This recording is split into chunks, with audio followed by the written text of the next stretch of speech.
Dabar esu San Franciske ir noriu Jums papasakoti, kaip čia amerikiečiai užsiema fiziniu aktyvumu.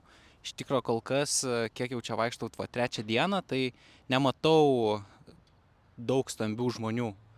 Iš tikro, čia einant pakrantę nuolat prabėga bėgikai, matosi vandenyje plaukioja irgi žmonės, tai jie ten tikriausiai ruošiasi triatlonui, paskui čia yra ir kalnelių, tai jie ten eina pasivaikščioti su savo šunimis ir iš tikro nėra daug nutukusių. Tai reiškia, jie labai irgi rūpinasi savo sveikata, tai ko aš dar Lietuvoje irgi pastebiu, kad žmonės stengiasi bėgioti, bet čia jau tokia matosi rutina, kad jie jau iš ryto išeina, bėga, plaukia ir rūpinasi. Bet turim irgi nuojautą, kad būtent čia gyvena šiek tiek turtingesni žmonės, kurie turi daugiau laiko skirti fiziniui aktyvumui ir turi tų resursų, todėl jie rūpinasi savimi. Tai toks šiandien trumpas palyginimas ir laukite kito video.